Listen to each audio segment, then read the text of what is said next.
Die Geschichten, die wir von Tag zu Tag hören, können uns oft die Hoffnung nehmen. Wir werden mit Etiketten versehen, in Schubladen gesteckt, gehasst und sind Ungerechtigkeiten und Gewalt ausgesetzt. Oft vergessen wir, wie wichtig Kommunikation ist und schlagen uns, wie früher auf dem Schulhof, auf eine Seite, bauen eine Mauer auf zwischen uns und anderen. Viele sagen sogar, wenn du nicht zu uns gehörst, bist du unser Feind. Die Menschheit scheint vor dem Abgrund. Technologie erschafft eine Brücke zwischen Kontinenten und Ozeanen, aber eine Nachricht via Twitter, ein Wischen über den Bildschirm, ein Like oder eine Nachricht sind nicht genug, um echtes Verständnis zwischen Kulturen zu schaffen. Das Internet hilft zwar vielen, sich auszudrücken, leider hat es aber auch dazu geführt, dass wir mehr Hass, Lügen, Schikanen und Fanatismus erleben als jemals zuvor. Ist es das, was wir wirklich wollen? Läuft die Menschheit darauf hinaus? Wollen wir wirklich in Isolation, Hass und unserer eigenen Engständigkeit gefangen sein? Es scheint beinahe so.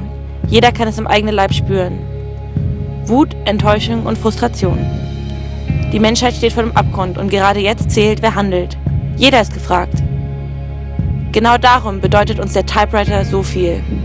Wir wollen ein Verständnis zwischen Menschen, Ländern und Kulturen herstellen. Wir geben jedem, der nicht länger bei der Verrohung der Welt zusehen möchte, eine Stimme, eine Plattform, um zu schreiben und seine Gedanken mit der Welt zu teilen. Wahre Verständigung kann nur erreicht werden, wenn wir miteinander kommunizieren.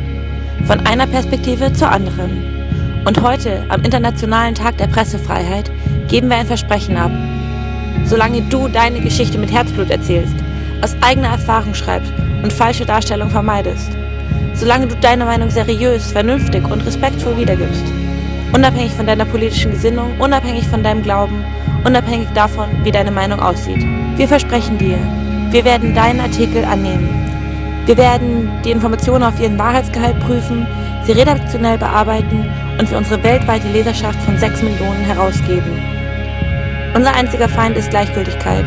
Unser Untergang ist die Zurückhaltung. Also, lasst uns nicht länger zurückweichen.